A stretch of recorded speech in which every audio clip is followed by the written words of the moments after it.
What if our roads and bridges could talk to our cars? What if our roads could make adjustments when they needed to on their own?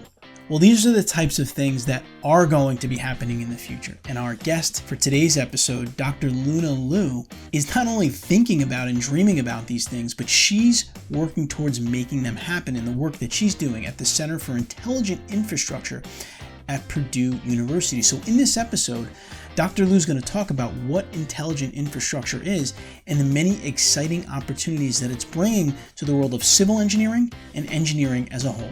Let's jump right in.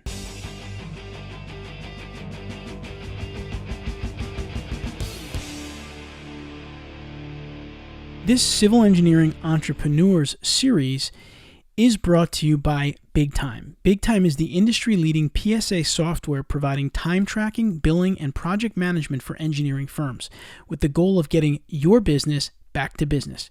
You can learn more about Big Time's PSA solution at bigtime.net. All right, now I'd like to welcome our guest onto the podcast for today. Dr. Luna Liu is an ACPA Professor of the Lyle Schools of Civil Engineering at Purdue University. Luna, welcome to the Civil Engineering Podcast. Thank you, Anthony. Very excited to be here. Yeah, we're excited to have you. And Luna, I briefly introduced you to our listeners a little bit earlier on, but kind of in your own words, can you talk a little bit about, what you do on a daily basis at Purdue? Okay, so at Purdue, I have two hats. One is I'm an ACPA professor at Lyle School of Civil Engineering. So in that job, my daily responsibility including conducting research and running a large experimental lab and developing new technologies such as a sensing technology, self-healing concrete, which I will talk a little bit about later in the show. And I do a fair amount of teaching and grad student mentoring as well. That's the primary responsibility as a professor, really to educating the next generation of the leaders in the civil engineering field. That's great. And yeah, so the second job I have is the founding director of the Center for Intelligent Infrastructure. So in that role, I'm promoting the center, the research and the faculty, grad students in the center, and also to help bridging the research between the industry, academic, and the federal agency. And we're also trying to translate the technology developed from the Purdue into the real life application through entrepreneurship, through the education, through the collaborating with the industry. That's great. And that's what we're going to get into quite a bit of that around intelligent infrastructure. And in fact, I want to start a little bit here with infrastructure. In light of the economic crisis caused by the coronavirus pandemic, there is a continued debate over, how to improve the nation's infrastructure. As a lot of the systems are facing shortfalls. Could you kind of give us your own update on how you feel the condition of the U.S. infrastructure is from your perspective? Right. So I want to give some data. I mean, as a scientist and engineer, I like data, right? So let me share with you some data. This is the newest report released by American Society of Civil Engineering, March 17. So in this report, on average, the infrastructure in the US is rated as C-.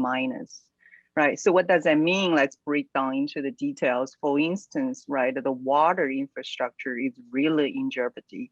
And for example, every 2 minutes, there is a water main breakdown somewhere in the United States. So if you think about it, the total volume of this, it means 6 million gallons of the fresh water will be lost per day in the United States. That is equivalent to 9,000 swimming pools, standard swimming pool on daily basis. So that's, you probably heard about 2020, there was a water dam broke down in Michigan, right? And there was 2,000 families that has to relocate it, of course, the property damage and, things like this, I think it happens. Unfortunately, every time we reported the news about civil engineering is bad news, right? So that's one thing. And another thing I want to point it out, another data, and if you're looking at on the road and infrastructure, when we talk about road bridges, 43% of the public road in poor or mediocre condition. I mean, we're no surprise driving on the road, there is potholes, there is a construction, people joking about in the Midwest, such as, Indiana, we have two seasons, right? One is winter season, another is construction season, right? So there is a constantly repairing of the old infrastructure. And then we have 6 million bridges. Out of 6 million bridges in the United States, we have 13% are in structure obsolete, and the 9% are really in structure deficient. So, and people actually driving on that on the daily basis. I'm not saying, catastrophic failure happens on the daily basis. However, if it happened, it could be catastrophic failure, right? So thanks for all those engineers who has been constantly fixing or improving. But that being said, if you think about it, all the major infrastructure built in last time we had this large infrastructure construction was after World War II, right? So we have 5-6 decades of improving the infrastructure, right, rather than building a newer infrastructure. And if you think about it, the traffic jam caused by this insufficient infrastructure in the United States, it wasted you and me, everybody, 4 billion hours per year, which is equivalent to 3 billion gallons of the gasoline per year. So with the time and the resources we have been wasting. So I think it is the time. If you're looking at the data, right, what this data tell us, this is clearly it's the time to not only renovating or patching, let's just do a little bit of patch here and there. It really is to building the next generation of the infrastructure, which I think it's important to have to make it intelligent. It's important to build infrastructure, but we cannot build according to the past. We have to build according to the future. That's great. And I really like how you break it down into, really what we're missing out on or what we're losing, or like you said, the amount of water that we're losing on a daily basis, because I do feel like the ASCE infrastructure report card is great. And we've had many episodes covering that. And it's nice to have that report card, but we also need to be able to communicate the kind of the gravity of what that report card means to people that aren't engineers, people that are policymakers, et cetera. And so some of the terms that you used, I feel can really open people's eyes and help them to understand how important this is. And I hope that, through some of the media interactions, we can have more of that, because the only way that we're going to get people to act on the report card is if they understand, the consequences of not acting on it, in something that they can really, kind of wrap their head around, so to speak. Oh, absolutely. I think as you pointed out, awareness is the beginning of transformation, right? We have to be aware of the scale of this problem on our daily basis. I mean, you and me as a taxpayer, right? So it's important. We are not only taxpayer, we are also using the infrastructure, how that infrastructure impacted the quality of you and me and our, the generation, next generation's quality of the life. And another thing I want to point it out, Anthony, is not only about existing infrastructure is in poor condition. If you think about technology has been going in the exponential speed, particular on the transportation, right? If you think of this autonomous vehicle, right, electrical cars, truck platooning, and how that impacting the infrastructure. How can we use the poor or mediocre or even bad infrastructure to support autonomous vehicle? When everybody is driving autonomously, or even we have this, I think probably we're going to have a long-term period of a hybrid condition, right? Somebody would not like an autonomous vehicle because they enjoy the driving, so which is fine. And particularly with this hybrid condition, that will bring tremendous complexity in the safety, mobility, and the cybersecurity, right? So if you think about the car communicated, it's all through the internet, through the Wi-Fi, through the cloud. And if our infrastructure is not supporting this technology, which currently definitely is not, when we built it 50 years ago, who knows this will be autonomous vehicle, right? So this add another challenge on top of the existing infrastructure. I did not hear a lot of talk about that, but I think this is an important thing we need to keep in the perspective. Yeah, no, that's a great point. It's we hear mostly about the physical deterioration of infrastructure, not necessarily the challenge of matching the technology of, the vehicles that are going to be utilizing that infrastructure. And that's going to, of course, have a limitation potentially on how much that technology can really help us if it can't pair with the roadways, et cetera. So that's definitely something that, we need to think about. And so, Luna, your research centers on the discovery of functional nanomaterials with tunable properties for energy harvesting and infrastructure sensing applications. So tell us more about that, because I'm sure a lot of our listeners may not be familiar with that. And also, maybe you could just talk about what intelligent infrastructure is. Okay, that's great. So I think you have asked a couple of questions. Let me go by each. So first, the nanotechnology for making the material tunable and for energy harvesting and infrastructure sensing. Let me give you some examples, right? For instance, the current road cannot communicate with us. In a sense, I would probably confidently say half of the construction job is done by a guessing game or based on experience. For instance, when we should open the traffic after major renovation of interstate. This is really based either on the experience, what's the past experience, or we will using a very small cylinder testing 4 by 8 inch cylinder to correlate this 100 miles of pavement. And that strength of the cylinder can definitely not correlating with this large scale of a pavement, right? So it's typically we're either guessing, okay, 3 days we should open this traffic, or if it's major interstate, such as Interstate 65 go through a half of United States, and people will say, let's just open it by 12 hours. What does that mean?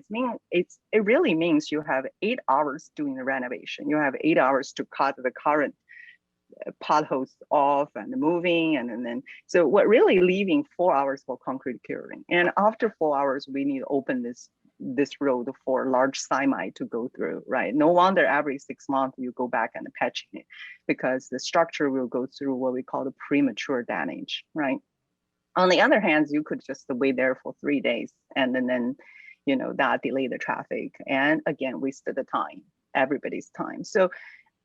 So what we're currently doing is to developing this intelligence sensor. We can embed it in the concrete, and then the concrete can measure its own strengths and sending the signal through the Wi-Fi to the engineer, say, hey, I'm ready to be open. I reached this particular threshold, let's say 3,000 PSI in compression or 500 PSI in flexural. Now I'm ready to take this load, what designed for this road. So what we could do is we enable engineer to do this data-driven decision, right? To see what's the optimized traffic opening time for major renovation. And we can make a data-driven decision for what would be optimized the maintenance schedule, right? When we should going back to fix road before it's just to have completely deteriorated, or before it reached to this critical point, right? I think that's number one. And number two, what we talk about self-healing material. So self-healing material is some concrete has this ability we developed at the lab, which has ability to heal its own crack. Of course, there has to be a certain length, right? Currently, we can do with about 75 to 100 micron, which is typically your early shrinkage and crack, and the small crack through the fatigue damage of the loading, unloading, acceleration of this traffic. So what does this mean to us is means we could actually saving the maintenance time. The concrete can heal itself, so we can prevent the future, the salting and the scaling effect or corrosion or other durability related issues. So that is major of my research work. The second question you ask about intelligent infrastructure, right? So what is the intelligent infrastructure in a sense is let's define the intelligence. I think the intelligence in our sense, it have this four ability. It has ability to, first of all, it has ability to self-healing, like a sustainable material. So we're using the sustainable materials.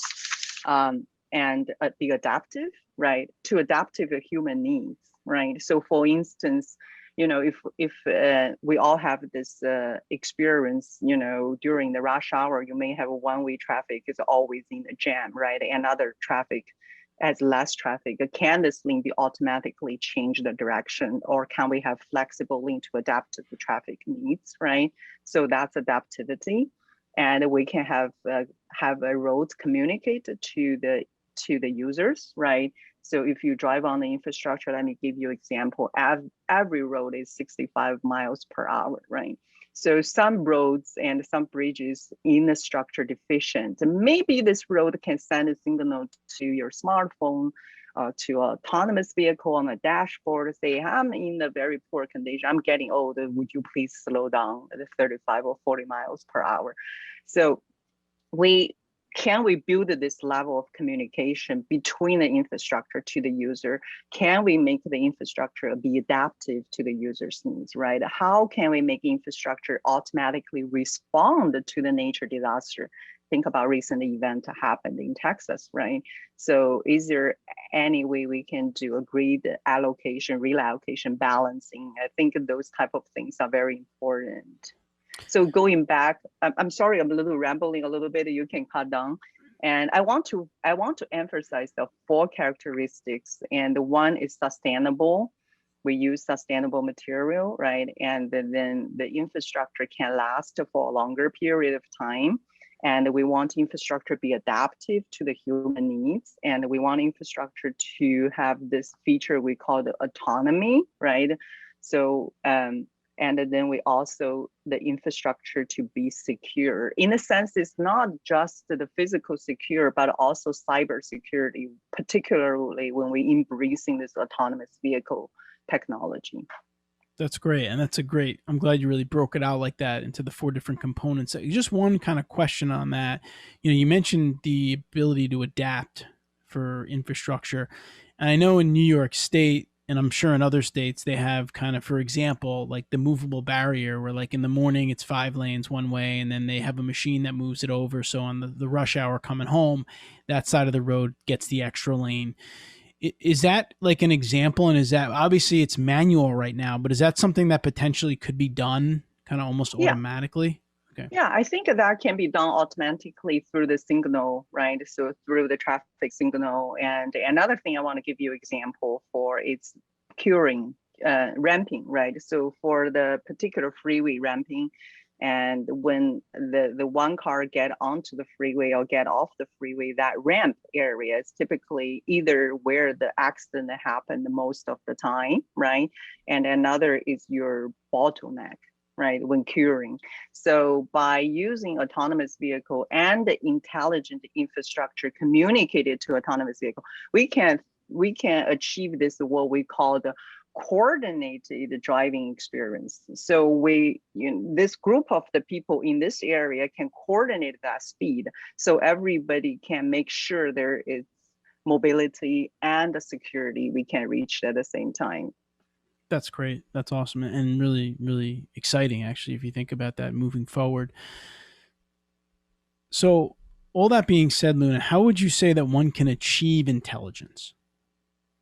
So to achieve that intelligence, I think it's important to converge in different disciplines. So cannot just be done by civil engineering, right? So if you think about it, this involving not only traditional civil engineering in the design, the construction, the material, but also involving a lot of sensing, right? In a lot of the data analysis, right? So, and also involving optimization. Let me give you an example. If we put sensors, right? So the electrical engineer needs to develop the smart sensors, right? Working with a civil engineer to understand where to put sensors, right? And then when the sensor get data, how are you going to use this data? You need to have a data scientist, right? Go through this, what we call machine learning or deep learning, and then looking at what are the patterns, what is importance. And then you need to have people who are on the communication, wireless communication. How can we sending the data to the cloud, and then the cloud and sending to the user, right? So I think that we need to achieve this by different disciplines to work together. And we also need to achieve this by government, by academic, right? Researchers, engineers, and also the industry work together. So we have to break the silos. And of course, the policymaker is very important, right? So what's the technical barriers, and what's the policy from policy standpoint, right? What's the technical barriers? I think those are the important things. Great. So, Luna, we originally reached out to you because of an article that was published on the Purdue University news site about research that's been done on sensors that could speed up construction schedules. Could you talk a little bit about that and kind of the goal associated with that project? So I was briefly mentioned a little bit about this when we talk about intelligent infrastructure. So this is one of the projects that we have been working at Purdue in collaborating with the Indiana Department of the Transportation. So what we did is we developed this smart sensor, can read a lot of information about concrete. We can read the strength of the concrete. We can read when concrete is ready to take traffic. We can read the quality of the concrete. So in this sense, as I said, we can make a data-driven decision. What happens if you're looking at, because currently we are more in rely on experience, so the guessing and the productivity has been slow, right? And I'm using roads as example. Actually, if you think about high-rise building, this is an even more issue, right? So concrete, it's always the very early in the beginning of the construction schedule, right? You build the footings, you build a foundation, the deck, columns, beams, and when we should reshoring, right? When we should pulling this post-tension beams, right? So if we could increase or improve this productivity, right? Every schedule productivity, every step, like 1%, 10%, if you think about it, what's that overall impact on the entire schedule? So we had done this work with a couple of pilot study. One is 3 with Indiana DOT on the 3 interstate, and then 1 is also with Wilhelm Construction Indiana on Purdue Gateway project, which is $400 million,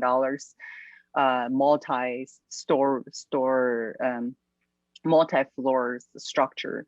And we have found in general, we can help engineers to improve 20 to 30% of their productivity. So if you think about that, it can translate a large amount of dollar, right? In terms of the equipment, in terms of labor, in terms of your general insurance, right? Your workman's comp, right? And also another thing I really want to emphasize is this can also minimize the over design issue. So as a civil engineer, we have been trained always a little bit more conservative. I think this is a good thing, right? Because we take a very big responsibility. Everything we times 1.3, 1.5 safety factor. What that means is translated into the design. We typically overuse the material, right? To get that level of the confidence level. But if we have this real-time data, right, to giving you that information, so we generally can reduce a large amount of the material. I use concrete as an example. We typically do 10 to 15% more cement use because of this faster pace construction schedule is driving everything open earlier. So people try to reach high early strengths by adding more cement. But by using this sensor, we find out actually for a large amount of volume, you have this large hydration, actually your strength is reached. We're still doing this 4x8 cylinder testing.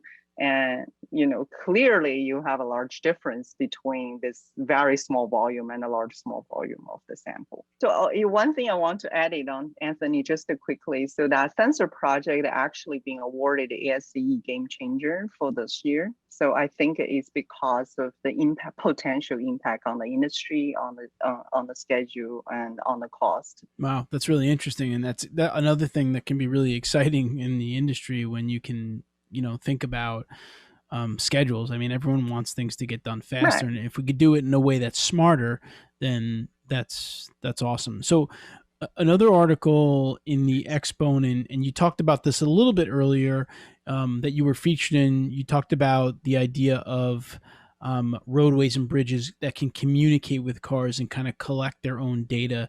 You gave us a little bit of an example of it before, but talk a little bit more about how that might work functionally. I think the idea of using the sensor is really try to reach four things at the same time. We want to reach safety, mobility, and sustainability and security at the same time, right? So in the past, we always talk about highway safety, which is the most important things, not only safety, but also how can we keep the road opening, right? So I give you example, for instance, by using the roadside sensors and also some sensors on the vehicle, you could gather the data of the speed, and you could gather the data of the road condition, right? Where is a pothole, if there icing, if there is, the snow on the road, and then if there is a work zone in behind of you, and what particular this real-time data is important, right? So this real-time data can feed back to the user, and as I said,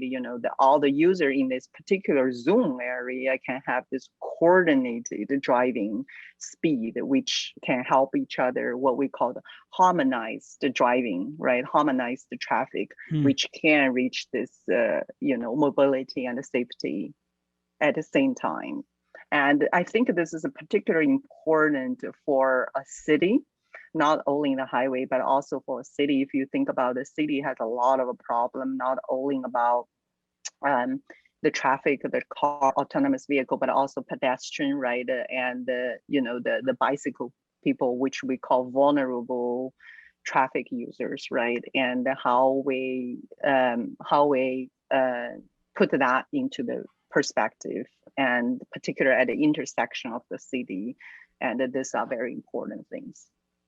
That's great. I mean, and again, these are all exciting things. If you're a civil engineering professional and you're hearing these things, I mean, they open up, a lot of opportunities, I think, for us to help the public even more, which is what our ultimate responsibilities are. So this is really great. So Luna, before we end up with this segment, are there any other exciting projects that you're working on that you'd like to share with our audience?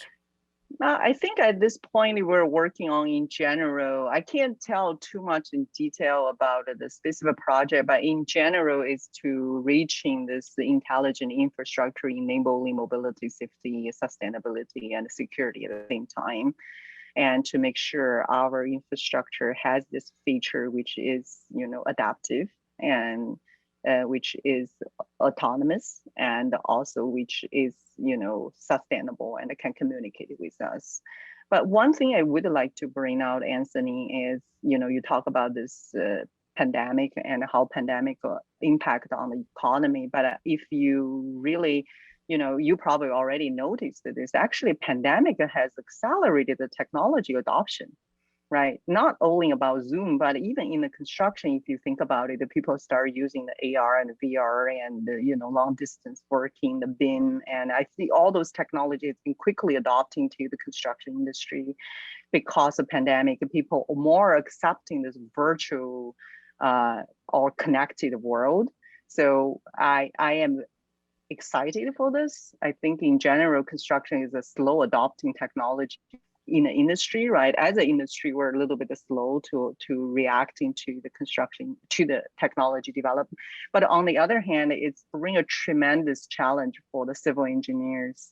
And with this older physical infrastructure, how we adapting to the newer technology at accelerated speed. I think that is some things we need to think about it, and we need to really work together to transform this challenge into opportunity, right? Yeah, no, I mean, listen, I think I'm a big believer that there's, opportunities in every situation.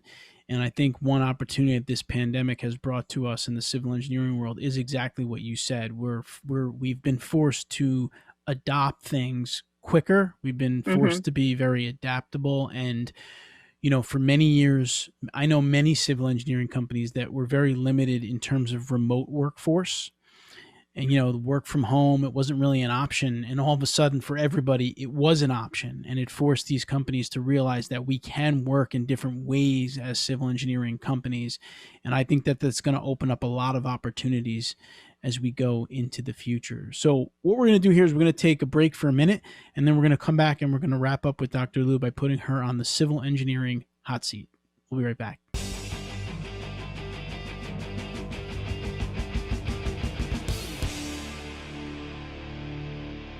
All right, so we're back with Dr. Luna Liu, ACPA Professor of the Liu School of Civil Engineering at Purdue University. We've been talking about intelligent infrastructure, learning quite a bit about it, and it is very exciting. I can say that certainly firsthand as a civil engineer myself. But now, Dr. Liu, we want to switch gears a little bit. We're going to put you on the hot seat, and we're going to ask you some career-related questions. Are you ready? Yes. Okay. All right, so are there any specific rituals that you practice every day? For example, do you maybe have a morning routine or a lunchtime routine, or just something that you do consistently on a daily basis that contributes to your success as a professional? I generally like to take a walk through, between after lunch. And the reason I like to do that is the time for me to synchronize with myself and think about it. What is the most important things I need to accomplish this week or this month? And then it's sort of a meditation plus exercise. And also, every day we have so many noises to try to distract it as the cell phone and, your computer. And I think at this time, being just completely synchronized with yourself is important and keep things in a perspective. That's great. All right. Is there one book that you might recommend to engineers, or just one book that you found to be helpful for you in your personal or professional development efforts? Rather than one book, I actually like to read one type of book. Is the autobiography for technology inventors or innovators. So you probably know this famous author Walter Isaacson. I may say his last name wrong, and I think he has wrote so many famous innovator, including Benjamin Franklin to Steve Jobs, and also including recent published book called the Code Interpreter, or that is for the Professor Jennifer Idaho at the University of Berkeley, who invented the genome editing. And this type of the book, it really helped me understanding their thought process and understanding how they take the challenge and how they, and another thing is really is sort of put you in the perspective. If you think about those people who are so accomplished, they also have this very down moment, right? And what's their perseverance to help them succeed in the end? And I think that is very important. Yeah, that's great. Yeah, no, Walter Isaacson has, been well known for books like that. And especially for someone like yourself who's working, in a very innovative space in terms of intelligent infrastructure, I could see how that can be valuable. And quite frankly, I could see how civil engineers can benefit from those types of things, because in the civil engineering world, as we've been talking about here, we're going to need to be very, very innovative. Right. So, all right, I have two last questions for you. The first one is, we call it the civil engineering career elevator advice question. So if you got into an elevator, let's say with a civil engineer, and they want to become, a leader in this industry, they're excited about their careers, based on your experience in the civil engineering industry so far in your career, what would you tell that person in maybe 30, 40 seconds in terms of career advice? I think it's important to be very proud of the work we have been done to the society, and think about the impact we are having on people's daily life, right? And to be frankly, honestly, civil engineering is very underappreciated discipline. Everybody excited about the computer gears, the new iPhone. Nobody excited about, Interstate 65. When you're driving on that every day safely through the bridges, how many people say, oh, thank you, great civil engineers, you guys build this safe bridges, right? However, if you think about it, the volume, the work we have been done improving people's quality of their life, I think there is no discipline can compare to the civil engineering. And also, let's just not limit ourselves just in the civil, right? I think that civil, it really means civilians. It doesn't mean just the building or bridges, right? And it means, you're engineering the life for the civilians. And I think there is another discipline called military engineering. But actually, if you go back to the very old definition, there was only two engineers, civil engineer and military engineer. So, and then the civil engineer is to help the civilians' life. And then the electrical engineer takes part of it, become electrical, mechanical, and biomedical, goes on. So that is my, I teach one class here at Purdue Civil Engineering for undergrad students. So every single undergrad student at Purdue has to go through my class. So I often tell them this, don't sell yourself short. You make a big impact on the field, right? In the people's life, in the society, even in the history. We make history, honestly. If you think about Purdue, in particular Purdue, I'm very proud of being professor here. We have a professor who designed the Golden Gate Bridge. We have students who, so the Golden Gate Bridge was designed by Professor of Civil Engineering here, right? And Charles Ellis, and his picture is still on the hallway. And then we have Purdue graduated leader company who built the Hoover Dam, every single major civil infrastructure in the world, not only here, right? In the United States, I think there's some part of the engineer who have been involved, either graduate from here, somewhat related to here. So I think we're really proud of the impact we have been done. I mean, as the profession. Yeah, no, I mean, that's great. And listen, I think to your point, I can hear you how, sometimes civil engineering isn't seen as such a popular profession, or it's, people aren't thanking civil engineers for everything they've done. But one thing that I will say, especially after our conversation here today, is that some of the things that you're working on can make civil engineering and engineering in general a lot more exciting. I mean, when people start to understand that their cars can talk to the road, they're going to start to say, wow, this is really cool. And, this is really something that I may want to get involved with. And that kind of leads me to my last question for you, Dr. Lu, which is, how does a civil engineer listening to this podcast episode get involved with intelligent infrastructure? Are there courses now? I mean, do they look for courses? Because this is like a new field, of course, a field that's blossoming here. How might one get involved in the field? Oh, that's a great question. So there is many ways to get involved in the field. One of course, as you stated, through the continuous education. So for instance, Purdue has graduate courses called the Master in Civil Engineer through edX. So, edX is the largest free online learning platform. So I have a class on nanotechnology for IoT sensing, which we talk about this type of technology. We also have the courses for how you harness the temperature difference between the surface of concrete and the air to convert into electricity to power the light bulbs or traffic signals such as this, right? So that's one thing. And there's a lot of great information my colleagues from transportation, from structure has been putting on there. And also, I think important information is, as a civil engineer, either from design or construction or from the maintenance or asset management perspective, let's just keep open-minded and looking at the newer technology and how can we adopt this into our daily practice.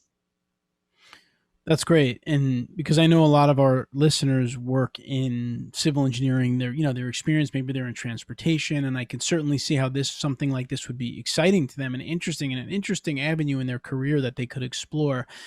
And I'm happy that, you were able to come here and share some about the industry and about the work you're doing. It's exciting. And, thank you so much for spending some time with us and sharing it. And where can they learn about this? On the website of Purdue, or what's the best place to go? So they can looking at Purdue Liu School of Civil Engineering and also the Center for Intelligent Infrastructure website, and also my research group called the SMART Lab, stands for Sustainable Material and Renewable Technology Lab. There's a lot of information on there. And also if they want to learn more about it, they can email me.